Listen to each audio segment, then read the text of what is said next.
नमस्कार दोस्तों, ocean network में आपका स्वागत है। मैं हूं ओमकार चौधरी। पिछले दिनों 2 अंतर्राष्ट्रीय घटनाओं पर सबकी निगाहें रही और सबकी निगाहें जब मैं कहता हूं तो अमेरिका की भी, यूरोपियन कंट्रीज़ की भी और जो बाकी की दुनिया है उसकी भी। और ये घटनाएँ थी, एक तो कनाडा में ट्रूडो ने जो पंगा लिया है बैठे-बिठाए और बिना किसी सबूत के जिस तरीके से वो लाल रेखा पार करके और भारत पर आरोप लगाते रहे।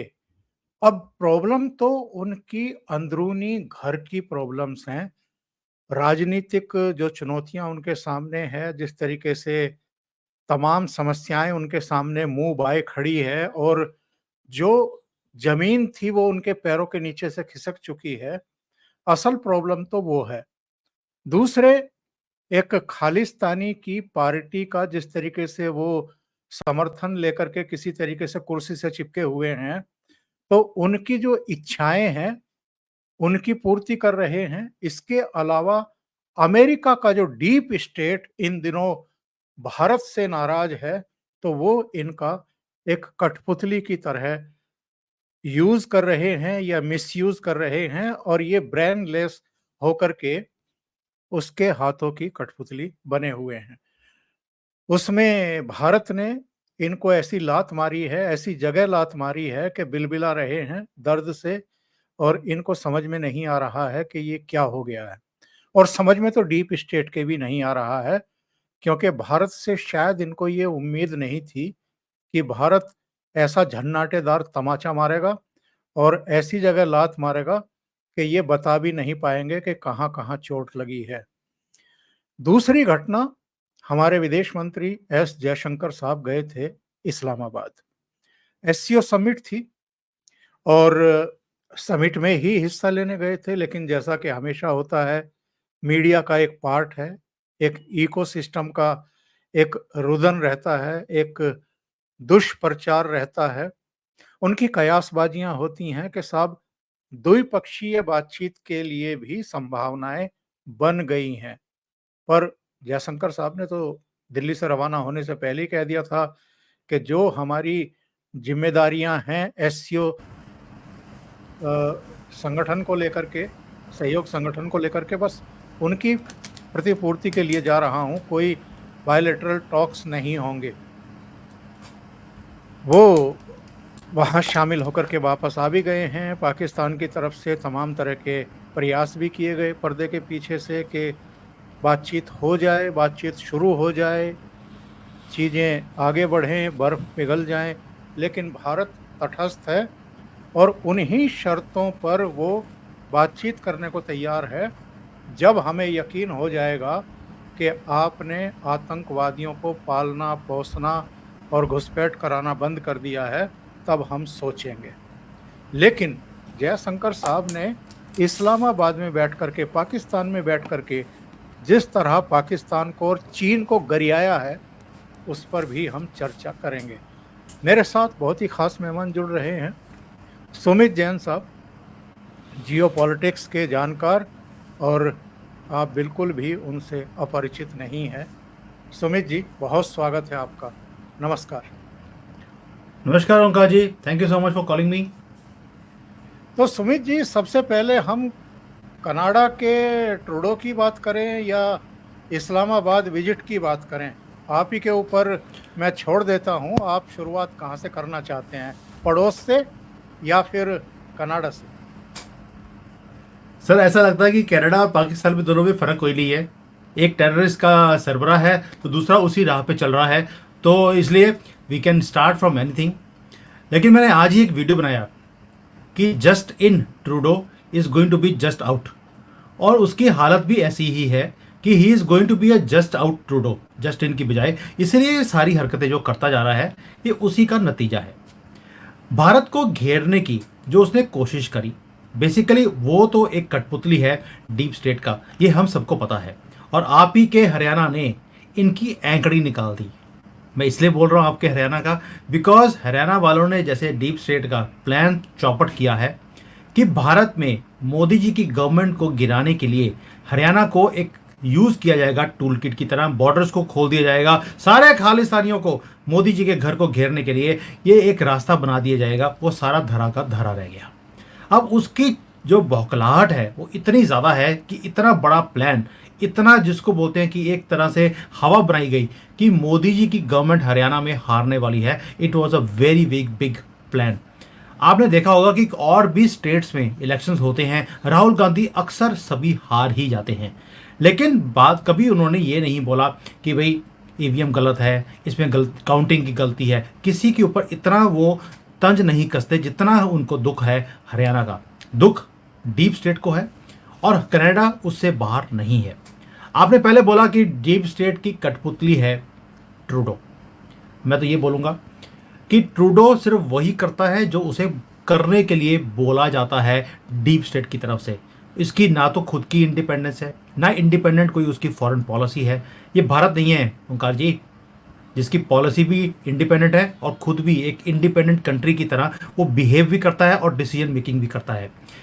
जो आज की डेट में ट्रूडो है, डोंट यू फील कि बिल्कुल कंप्लीटली इररेलेवेंट हो गया है। पूरे वर्ल्ड में कहीं भी कोई मीटिंग होती है ऐसे लगता है कि कोई यतीम खड़ा है, बिल्कुल कोने में अलग थलग खड़ा होता है, कोई जाकर बात भी करता नहीं है। जब आप खालिस्तानियों को या जिसको टेररिस्ट बोलते हैं उनको सपोर्ट करेंगे, उनके लीडर्स को आप बोलेंगे प्रोमिनेंट सिख लीडर, तो उनमें और पाकिस्तान में फ़र्क क्या रह गया? पाकिस्तान भी हाफिज सईद को प्रोमिनेंट मुस्लिम लीडर बोलता है, तो उनके लिए Nijjar was also prominent Sikh leader, और पन्नू तो जो है इनका प्रधानमंत्री है खालिस्तानियों का। तो आप सोच के देखिए कि जो आज ट्रूडो मल जो कुछ कर रहा है, इट इज़ ओनली बिकॉज उसको एक स्पेस चाहिए। उसको ये समझ नहीं आ रहा कि सिखों में और खालिस्तानियों में ज़मीन आसमान का फ़र्क है। और भाई रेफरेंडम कराया था पन्नू ने वहाँ पर कनाडा में, 2000 लोगों ने पेटिशन साइन किया है कि हमें खालिस्तान चाहिए। Can 2000 people represent a population of 2 to 3 crore Sikhs in the world? Trudeau मल को ये समझ नहीं आ रहा, बट एनीवेज पॉलिटिक्स है। राहुल गांधी भी भारत के अंदर ऐसे ही टूल किट्स के जो लोग होते हैं उनको सपोर्ट कर कर सत्ता में आने की कोशिश करता है, इसलिए ऐसे लोग 99 पर ही रुक जाते हैं, और ट्रूडो मल का भी यही हाल होने वाला है। सो ये तो है निष्कर्ष कि ट्रूडो का जो हाल है वहाँ पर क्यों किया है, उसकी अपनी एक पॉलिटिकल मजबूरी है, बट एक जीन्स भी होते हैं। इसके फादर ने भी ये कुछ किया और वो भी अपने फादर के नक्शे कदमों के ऊपर ही वही काम वो करता जा रहा है। सुमित जी, 80 के दशक में कनिष्क दुर्घटना हुई थी और वो प्लेन की पहली आतंकवादी घटना थी जिसमें 300 से ज़्यादा लोग मारे गए थे। उसमें कनाडा के लोग भी थे। 39 साल हो गए, आज तक उसका कोई नतीजा नहीं निकला, और जिस परमार पर आरोप लगते हैं उस परमार के सजदे करता है ये ट्रूडो। इसके अलावा वहाँ की जो लोकल पॉलिटिक्स है, जो इनकी राजनीतिक मजबूरियाँ हैं, उसमें फंस कर के ये लिंगर ऑन तो कर रहे हैं कनिष्क वाली जांच को। इनके बाप के समय वो हुआ था और ये भी अब दूसरी बार प्रधानमंत्री हैं, फिर भी वो जांच किसी नतीजे पर नहीं पहुंची। पर बिना किसी सबूत के निज्जर हत्याकांड में बहुत जल्दी नतीजे पर पहुंच गए, और जब कमीशन ने इनसे पूछा कि आपके पास सबूत क्या है, तो बहुत बेशर्मी के साथ ये ऑन कैमरा कह रहा है कि नहीं, हमारे पास कोई कॉन्क्रीट सबूत तो नहीं है, पर जो इंटेलिजेंस इनपुट्स थे हमने उसके आधार पर भारत के जो यहाँ राजदूत हैं और जो दूसरे पदाधिकारी हैं उनसे पूछताछ की एक्सेस मांगी थी। क्या इनको इतनी भी तमीज़ नहीं है कि वियना कन्वेंशन क्या है, और क्या आप वियना कन्वेंशन के आलोक में किसी देश के राजनयिक से पूछताछ कर सकते हैं, उनके खिलाफ इंक्वायरी कर सकते हैं, और वो भी बिना सबूतों के आप पूछताछ करना चाहते हैं? ओंकार जी, इसका जो सबूत है, इसका जो आंसर है बड़ा क्लियर है। पहली बात, हमें मालूम है कि ट्रूडो एक बदतमीज आदमी है जिसको कुछ भी डिप्लोमेसी के बारे में या वर्ल्ड पॉलिटिक्स के बारे में ABC भी मालूम नहीं है। पहली बात तो ये बिल्कुल क्लियर है। दूसरा, अब इसका आंसर क्या है? क्या भारत की गवर्नमेंट ने कोई जवाब दिया? अभी तक नहीं दिया, लेकिन मैं उम्मीद करता हूं वो जवाब दें इसका। और जवाब देने का तरीका बड़ा ही सिंपल है। भी आप भी बोल दीजिए कि हमारे कंट्री में रेजीम चेंज करने की आपने कोशिश करी है, ट्रूडो मल खुद इन्वॉल्व था, हमारे पास इंटेलिजेंस की रिपोर्ट है। भाई आपको भी प्रूफ देने की जरूरत नहीं है, आप उनका मुंह काला कर सकते हैं बिल्कुल सेम उसी भाषा में जवाब देकर। आप यहां पर जो एक्सट्रीमिस्ट एलिमेंट्स हैं उन्हें भड़काने का काम करते हैं। हमारे पास भी इंटेलिजेंस की रिपोर्ट है। भाई इंटेलिजेंस की रिपोर्ट तो आपको हर रोज देती है, तो आप उसके बेसिस पर ट्रूडो मल को भी घेर सकते हैं। साथ में आप ये बोल सकते हैं कि हमारे पास इंटेलिजेंस की रिपोर्ट है कि आपका जो बाप था ट्रूडो मल का, जिसको मैं टिड्डी मल बोलता हूं, ये टिड्डी मल का बाप जो है वो खुद इन्वॉल्व था उस कनिष्क जो हमारा प्लेन ब्लास्ट हुआ था। तो आप ये सारी चीजें बोलकर उनका मुंह वैसे ही काला कर सकते हैं और प्रेस कॉन्फ्रेंस में गरज के बोलिए आप भी कि हमारे पास भी पूरा प्रूफ है इंटेलिजेंस की तरफ से या रिपोर्ट है इंटेलिजेंस की तरफ से। अगर इस तरह ही एक कंट्री दूसरे कंट्री के ऊपर आरोप लगाएगी, डिप्लोमेटिक जो रिलेशंस है उसे ख़त्म करने की कोशिश करेगी, अगर लड़ाई ऐसे ही चलनी है तो मोदी जी खुद बोलते हैं मुझे उसी भाषा में जवाब देना आता है, अगर आता है तो दीजिए। ये वक्त है कनाडा के मुंह पे ऊपर तमाचा मारने का, उसी भाषा में जो भाषा उसने हमारे लिए यूज़ करी है। We have no reason to be on the back foot. उसने लड़ाई शुरू करी, ख़त्म हम करेंगे, और ख़त्म करने का तरीका बिल्कुल साफ है, उसी भाषा में जो लैंग्वेज उसने यूज़ करी हम भी यूज़ करें। एंड डिप्लोमेसी में टिट फॉर टैट लिखा हुआ है, ये तो सारी दुनिया में होता है। कनाडा टिट फॉर टैट नहीं जानता। हमने उनके वीज़े बंद करे, उसने हमारे वीज़े बंद नहीं करे। ओमकार जी आपको याद होगा ये कभी होता नहीं है। हमने कनाडा के सारे लोगों के वीज़े बंद कर दिए थे, लेकिन कनाडा के अंदर इतनी भी गैरत नहीं थी कि हमारे लोगों के वीज़े बंद करते। रीज़न बीइंग हमारे बच्चे ही वहाँ पे जाना बंद कर देते। और इनकी जो सारी पार्टी है, ये जितने पॉलिटिशियंस हैं, सारी यूनिवर्सिटीज़ के हेड ये मालिक ये लोग हैं। इनकी अपनी जेबें जिनके अंदर जो पैसे आते हैं भारतीय स्टूडेंट्स की तरफ से वो आने बंद हो जाते। ये इन्होंने हमारे वीज़े बंद नहीं किए। जब सामने वाला ऑलरेडी अपनी बेशर्मी दिखा रहा है आपको कि इनके लिए सिर्फ पैसा मैटर करता है या कुर्सी मैटर करती है, when they can fall to that level you can go head and speak in the same language. तो हमें वही भाषा यूज़ करनी चाहिए और कोई इसका तरीका ही नहीं है इसको सॉल्व करने का। सुमित जी, अभी दो चित्र हमें देखने को मिले। एक सोनम वांगचुक ब्रिटिश एम्बेसी में ढाका में मोहम्मद यूनुस से जफ्फियाँ पा रहे हैं।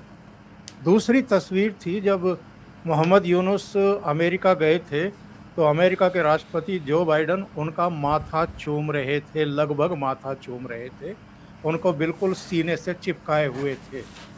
और हमने वो तस्वीरें भी देखी हैं जब बिल क्लिंटन और हिलेरी क्लिंटन के फाउंडेशन में ये खड़े होकर के भाषण दे रहे थे मोहम्मद यूनुस।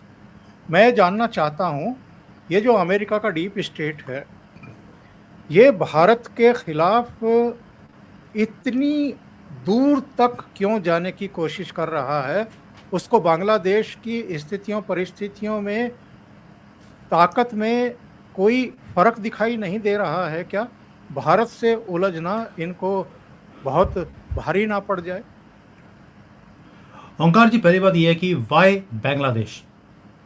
बांग्लादेश में एक चलती फिरती गवर्नमेंट जो उस कंट्री में तरक्की करवा रही थी उसे गिरवाने की कोशिश करी गई और वो कामयाब भी हो गए।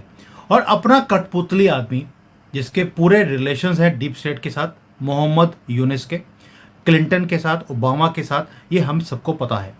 और कैसे मनी लॉन्ड्रिंग का काम करता है, ये जो माइक्रो फाइनेंसिंग का काम है मोहम्मद यूनुस का, ये सबको मालूम है। 25 से लेकर 30% रेट ऑफ इंटरेस्ट के ऊपर ये पैसा देता है उन गरीब लोगों को। धर्म का काम नहीं है, मनी लॉन्ड्रिंग का काम है इसका। और इसी आदमी के ऊपर जब शेख हसीना गवर्नमेंट ने इन्वेस्टिगेशन करवाने की उसने पेशकश रखी तो क्लिंटन की तरफ से फोन आया कि इसकी इन्वेस्टिगेशन को अभी बंद कर दिया जाए। जब शेख हसीना नहीं मानी तो आईएमएफ और वर्ल्ड बैंक से जो लोन मिलने थे उसके ऊपर रोक लगवा दी थी। ये आपको याद होगा, 2011 की ये बात है। तो आप समझ सकते हैं कि जो मोहम्मद यूनुस है उसके डीप स्टेट के साथ कितने गहरे रिश्ते हैं। पहली बात तो ये हो गई। दूसरा, जब ये जो बाइडन को मिलने भी गए थे, जब वहाँ पर इन्होंने एक दूसरे की जप्पियाँ भी डाली हैं और पप्पियाँ भी ली हैं, उस वक़्त जो बाइडन को जो ये आदमी है मोहम्मद यूनुस, उसने एक स्टेटमेंट दिया, वी मेड इट पॉसिबल, कि शेख हसीना की गवर्नमेंट हमने मिलकर गिराई है, अब हमें आपकी ज़रूरत है। उसने ये इलेबोरेट नहीं किया कि ज़रूरत किसके लिए है। क्या इकॉनमी को ठीक करने की ज़रूरत है, उसने इलेबोरेट नहीं किया। क्या उसको कोई एग्रीमेंट चाहिए, कोई टेक्नोलॉजी ट्रांसफ़र करनी है, कुछ नहीं। Now we need your help, that's it. Coded language में बात खत्म कर दी, यानी कि जो प्लान है वो भारत में गवर्नमेंट को गिरवाने का है, और उसी के लिए उसे अमेरिका के डीप स्टेट की ज़रूरत भी है। अब भारत ही क्यों और बांग्लादेश एक टेस्टिंग ग्राउंड क्यों बनाया गया? रीजन है, अभी तक 10 सालों में कितने वार किए गए, कभी राहुल गांधी की तरफ से, कभी किस अदानी, कभी कोई और टूल किट, लेकिन कोई भी तीर मोदी जी के ऊपर नहीं लग पाया। और राहुल गांधी ने एक बार बोला भी था, हम 24 घंटे इस आदमी के ऊपर तीर लगाते हैं लेकिन कमबख्त को तीर चिपकता ही नहीं है, क्योंकि उसे ये मालूम नहीं है कि वो राम है, रावण तो तुम ही हो, और तुम्हारी ही धुन्नी में ये जाकर तीर लगने वाला है, चिंता मत करो। तो ये जो सारा डीप स्टेट का मामला था, उन्होंने पहले टेस्ट किया बांग्लादेश, भारत में बड़ी बार टेस्ट किया, नहीं कामयाब हुए। तो उन्होंने बोला ये छोटी कंट्री है, इसके ऊपर पहले टेस्ट करते हैं। वहाँ पर उन्होंने टेक्सटाइल की मिलों के जो लोग थे, वर्कर्स थे, उनको पहले भड़काया, उसके बाद वो भी शांत हो गया। उसके बाद इन्होंने स्टूडेंट्स को भड़काया, वो भी शांत होने वाला ही था, सारी बातें मान ली गई, लेकिन उन्होंने इंस्ट्रक्शन दिया कि ये रुकना नहीं चाहिए। आर्मी के लोगों को बीच में मिलाया उन्होंने, और ये गवर्नमेंट को गिरवाने में वो कामयाब हो गए।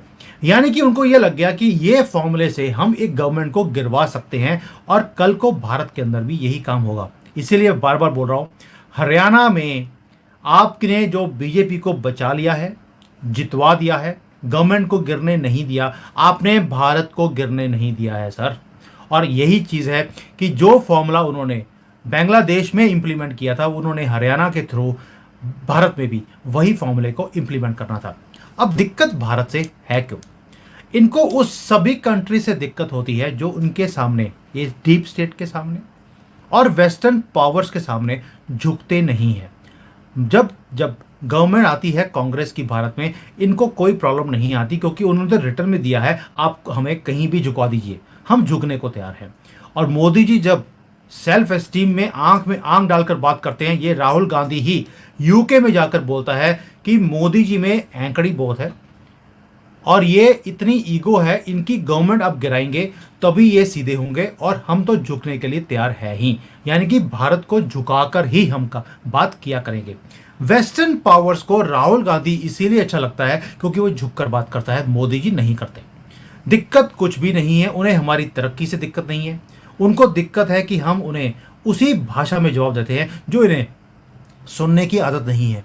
और जयशंकर जी ने एक बार बोला भी था, this western people they feel that they have the right to interfere into every country's internal affairs. ये छोटी बातें नहीं हैं, ये दर्शाता है कि भारत अब इन्हें उसी भाषा में जवाब देता है, और इसलिए ये हमारी गवर्नमेंट को गिरवाने की कोशिश कर रहे हैं। और पप्पू जैसे कठपुतली को ये यहाँ पर प्रधानमंत्री बन के देखना चाहते हैं, ताकि जो ये मनमर्जी करना चाहें हमारे देश के साथ वो कर सकते हैं। जो उनसे हथियार बेचने हैं, किसके साथ रिलेशन हमने रखना है, किसके साथ नहीं रखना है, कौन सी इंडस्ट्री लगनी चाहिए, कौन सी नहीं लगनी चाहिए, हर चीज़ हम इनको पूछ कर करेंगे, इंडिपेंडेंटली नहीं करेंगे, जो हम 2014 से लेकर अभी तक हम करते जा रहे हैं, और अगले 25 साल तक भी हम ऐसे ही करते जाएंगे। क्योंकि अब बजट भी ओंकार जी हमारा 1 साल का नहीं बनता, 25-25 साल का बजट बनाते हैं, और यही चीज़ें हैं जो अमेरिका के डीप स्टेट को और इनकी गवर्नमेंट को पसंद नहीं है। सुमित जी, कल रात मैं देख रहा था एक जगह, एक टीवी चैनल पे, सेंट मार्टिन आइलैंड जो है वो अब बांग्लादेश दे सकता है अमेरिका को, ऐसे संकेत मिल रहे हैं, बहुत स्ट्रॉन्ग सिग्नल मिल रहे हैं। अगर अमेरिका ने सेंट मार्टिन आइलैंड पर अपना बेस बना लिया मिलिट्री का, तो ये इस पूरे क्षेत्र के लिए कितना बड़ा खतरा बन जाएगा और कितना बड़ा असंतुलन क्रिएट होगा। ओंकार जी, पहली बात यह है कि अमेरिका का यहाँ पर इंटरेस्ट क्या है? क्या भारत को घेरना है या चाइना को घेरना है? पहली बात तो ये बड़ा क्लियर है कि अमेरिका की नज़र इस जगह के ऊपर बहुत देर से है। उसको क्रिश्चियन एरिया में कन्वर्ट करने की कोशिश की गई, किया भी है उन्होंने। अब ये वहाँ पर अपना बेस बनाने की पूरी प्लानिंग में है। मामला एक ही है कि चाइना को तंग किया जाए, चाइना के ऊपर नज़र रखी जाए, और इस एरिया में किसी तरीके से एक युद्ध शुरू हो जाए। क्योंकि अगर इस एरिया में युद्ध होगा तो लंबा युद्ध होगा, और उसमें उसके हथियारों की एक मार्केट खड़ी होती है। अमेरिका जब भी किसी एरिया में जाता है वहाँ पे शांति क्रिएट करने के लिए नहीं जाता। ये उसकी 100 साल की हिस्ट्री हमने 200 साल की देख ली है। जब से अमेरिका बना है वो कॉन्टिन्यूअस युद्ध के माहौल में रहा है। अभी मामला ये की है कि यहाँ पर आकर एक बैलेंस जो है पूरे एरिया का उसको बिगाड़ा जाए और बिगाड़ने के बाद एक युद्ध किया जाए। और जैसे ही ये खबर चाइना की नज़रों में आई है, आपको याद होगा अभी अभी मैंने वीडियो बनाया है कि चाइना ने ताइवान को पूरी तरह से घेर लिया है। चारों तरफ से उसने वहाँ पर अपनी आर्मी की शिप्स भेज दी हैं, वहाँ पर फाइटर जेट्स घूम रहे हैं और वहाँ पर ऐसा घेराबंदी किया गया है कि कोई भी और कंट्री की शिप वहाँ पर नहीं आ सकती। और अगर ताइवान गिर गया, आप ये देख लीजिए कि उस एरिया में जितनी भी शिपिंग लाइंस हैं वो सारी की सारी ब्लॉक हो जाएंगी और ये सारी चाइना के कंट्रोल में आएंगी। चाइना ऑलरेडी 2 स्टेप आगे चल रहा है अमेरिका के। अगर आपको याद होगा कि मैंने 3-4 महीने पहले आप ही के शो पर मैंने एक चीज़ बोली थी कि चाइना पूरी कोशिश कर रहा है कि भगा भगा के मारना है बाइडेन जैसे आदमी को, जिसको खुद ही याद नहीं रहता कि मैं किस घर में रहता हूँ, कभी किसी और के घर में जाकर सो भी जाता है वो। तो उस आदमी को इन्होंने इतना बुरी तरह से उलझाया हुआ है मिडिल ईस्ट में, इजराइल में, रशिया यूक्रेन में, हाउतीज में। आप देखिए सर, कोई भी जगह ऐसी नहीं है जहाँ पर अमेरिका की शिप्स पहुंची ना हो। वो कभी इधर भागते हैं, कभी उधर भागते हैं। और चाइना ने उनको इतनी ज़्यादा उनकी डिप्लीट कर दी है, उनकी पूरी की पूरी नेवी को। मैंने आपको पहले बोला था कि ये कोई ना कोई हरकत यहाँ पे करेंगे और उसने अभी दिखा दिया है कि इनकी पावर कितनी है साउथ चाइना सी के अंदर। तो ये सारी चीज़ें जो अमेरिका कर रहा है, this is only a long term game. America को लगता है कि युद्ध होगा तो 2027 में जाकर होगा, उससे पहले नहीं होगा। और चाइना उससे पहले ही इनके पैरों के नीचे से ज़मीन खिसका कर ले जाएगा। इसलिए अमेरिका यहाँ पर भारत की हेल्प करने नहीं आ रहा, वो सिर्फ एक ही मकसद से आ रहा है कि इस खित्ते में एक युद्ध और शुरू हो जाए। और मामला अपने हथियार बेचने का है जो भारत उनसे अभी खरीद नहीं रहा। That's is all which is the problem. और हम जा रहे हैं कभी रशिया और कभी फ्रांस, जहाँ से टेक्नोलॉजी ट्रांसफ़र करने की बातें हमारे साथ हो रही हैं। और टेक्नोलॉजी ट्रांसफ़र जिसकी होगी, माल उसी का बनाया जाएगा हमारे कंट्री में। अमेरिका हमें हथियार बेचना चाहता है, हम दुनिया के लिए हथियार बनाना चाहते हैं। दोनों में बहुत फ़र्क है और यही चीज़ें हैं जो डीप स्टेट को अच्छी नहीं लगती भारत की, या मैं बोलूँगा मोदी के भारत की।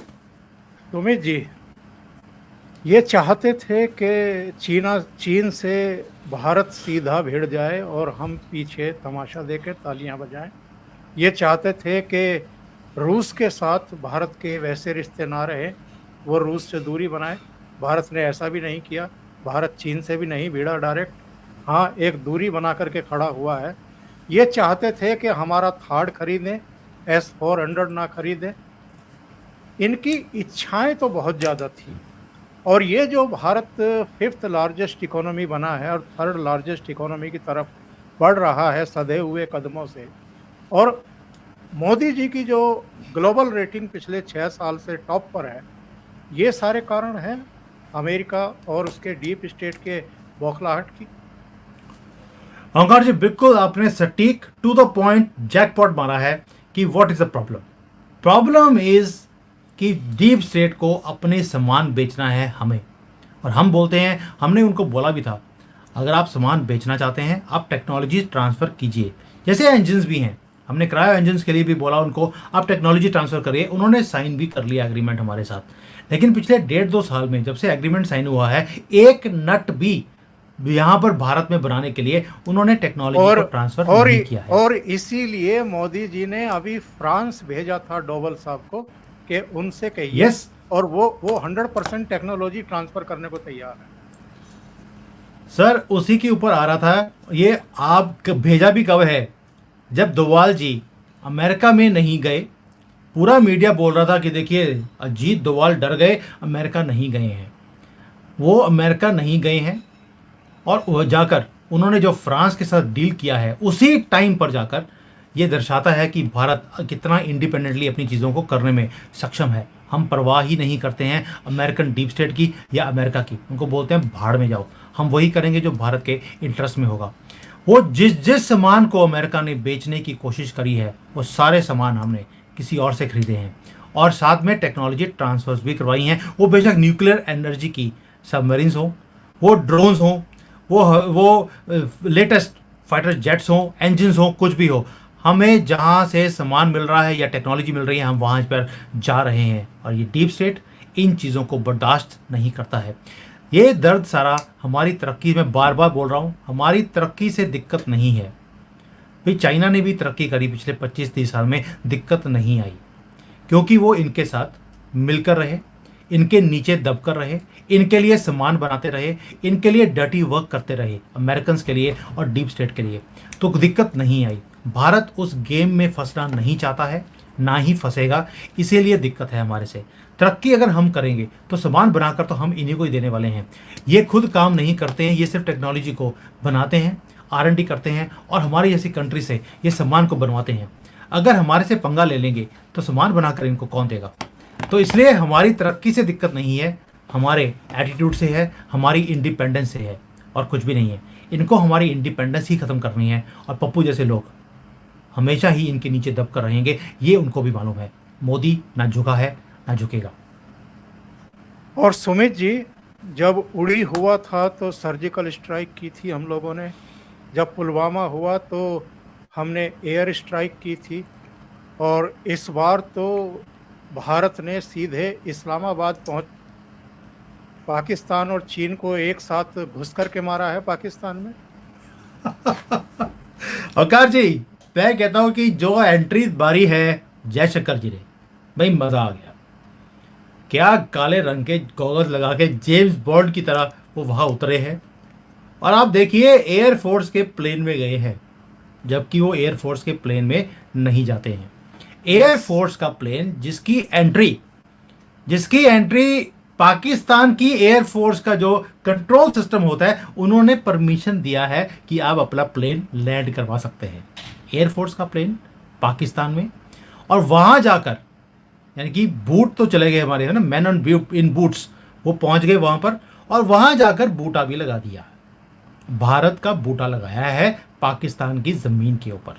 और बूटा तब लगाया जाता है जब आप किसी और कंट्री में जाकर उस कंट्री को ये बोलते हैं कि अब से ये कंट्री मेरी हो गई। ये बूटा ऐसे ही नहीं लगाया है सर, ये एक ऐसा पॉइंट है कि एक राजे ने दूसरे राजे की क्षेत्र में जाकर बूटा लगा दिया अपना, कि आज से ये क्षेत्र मेरा हुआ, अब हम पीओके की बात नहीं कर रहे, अब हम पाकिस्तान की बात कर रहे हैं। और ये ऑप्टिक्स है जो मोदी जी और उनकी टीम बहुत ही खूबसूरती से वो करते हैं।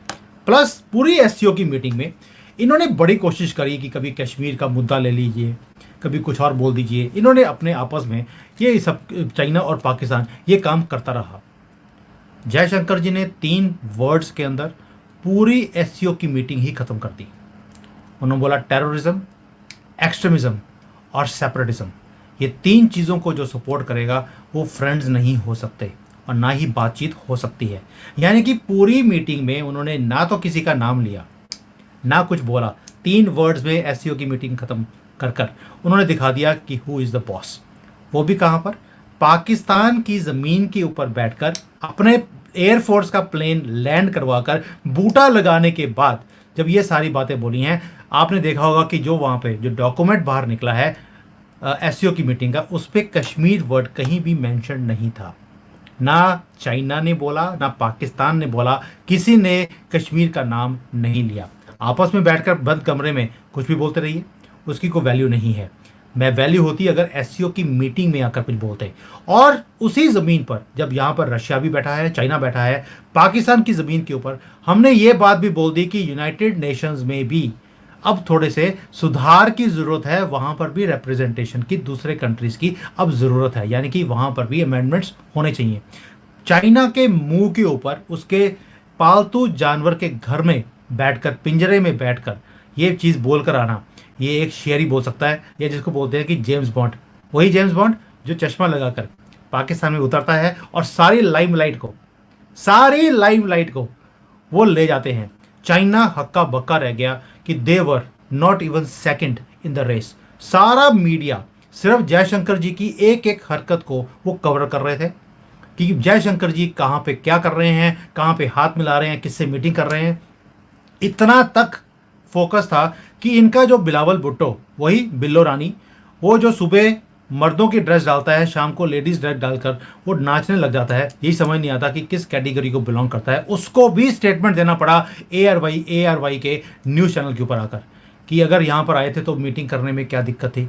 और ये बिलावल भुट्टो वही है जो भारत में आया था तो कितनी बदतमीजी से बात करके बिना बात किए यहाँ से निकल गया था, और आज सलाह दे रहा है जयशंकर जी को कि अब पाकिस्तान आए हैं तो बायलैटरल मीटिंग भी कर लेते। तो आप सोच के देखिए कि पूरी लाइमलाइट जयशंकर जी ने कैसे वहाँ से अपने ऊपर ले ली, बाकी सबको इरेलीवेंट कर दिया, यानी कि पाकिस्तान को पाकिस्तान में ही इरेलीवेंट कर दिया है। और मुद्दा भी ये था या मौका भी ये था जहाँ पर दो डॉक्टर पाकिस्तान में हैं, जाकिर नायक भी और डॉक्टर जयशंकर भी। और जाकिर नायक का तो जो हाल हुआ है वहाँ पर आपने देख ही लिया है, और जयशंकर जी ने उनको भी बता दिया कि जो मुस्लिम क्लैरिक्स होते हैं वो कैसे होते हैं और एक हिंदू नेशनलिस्ट वो कैसा होता है। सुमित जी, आखिरी में एक टिप्पणी चाहूँगा। नवाज शरीफ कह रहे हैं कि मोदी जी आते तो बहुत अच्छा होता, फिर कह रहे हैं कि मैं जल्दी ही मोदी जी से मुलाकात करूँगा। हमने देखा, जिस आप काले चश्मे की बात कर रहे हैं, किस अंदाज में उन्होंने अपना जो चश्मा पहना हुआ था पारदर्शी वो उतार करके जेब में रखा और जेब में से ही दूसरा चश्मा निकाल करके लगाया। रेड कारपेट बिछा हुआ था एस जयशंकर के लिए। मोदी जी जाते तो पता नहीं क्या बिस्ता। लेकिन ये जो 2014 के पहले का पाकिस्तान था, जो बनावटी लॉयन बना हुआ था, गुर्राता था भारत के ऊपर, आज 10 साल के भीतर वो मियाऊ मियाऊ क्यों कर रहा है? सर, आपने पहले बोला कि जयशंकर जी आए तो रेड कारपेट था, मोदी जी आते थे खुद ही कारपेट बने होते कि मोदी जी आप पैर साफ कर लीजिए, कोई दिक्कत नहीं है, बस पैसे दे दीजिए, बात कर लीजिए, हाथ मिला लीजिए, फोटो खिंचा लीजिए। ये इनकी हालत है। अब 10 साल में ऐसा क्या हो गया कि जो लोग बोलते थे कि हम दिल्ली में बैठकर चाय पिएंगे और नेगोशिएट करेंगे भारत की सल्तनत से, ये वही लोग आज गिड़गिड़ा रहे हैं। उसका रीज़न है कि 10 सालों में बार बार हमने कई काम किए। उसमें सर्जिकल स्ट्राइक इतना इंपॉर्टेंट नहीं है, जो किया वो किया। मेजर है इनकी इकोनॉमी को तोड़ने का काम।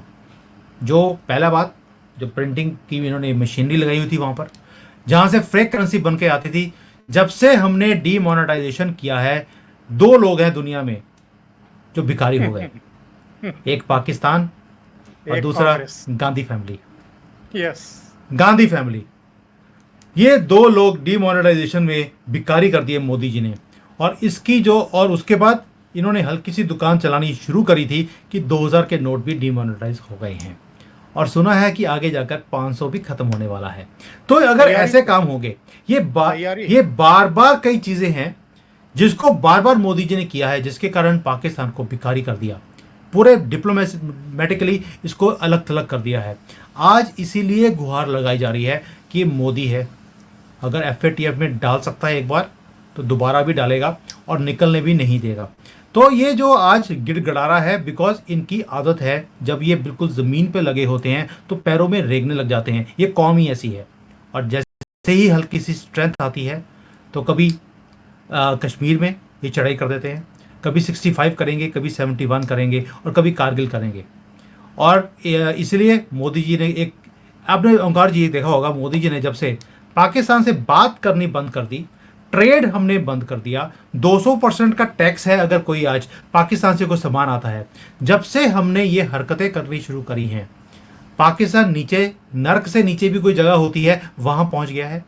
और भारत तरक्की करता जा रहा है। जितना हमने पाकिस्तान को इररेलेवेंट कर दिया है अपनी नज़रों में, उतना ही हम बढ़ते जा रहे हैं। दैट मीन्स ये कंट्री ही पनौती है, जिसके ऊपर साया पड़ेगी वो डूबेगा ही डूबेगा। आजकल इनका साया चाइना के ऊपर है, चाइना भी डूबना शुरू हो गया है। सुमित जी, बहुत बहुत धन्यवाद। आपने ओशियन नेटवर्क के लिए इतना समय निकाला और महत्वपूर्ण मुद्दों पर चर्चा की। Thank you so much. नमस्कार sir, always a pleasure with you. Thank you. Thank you so much.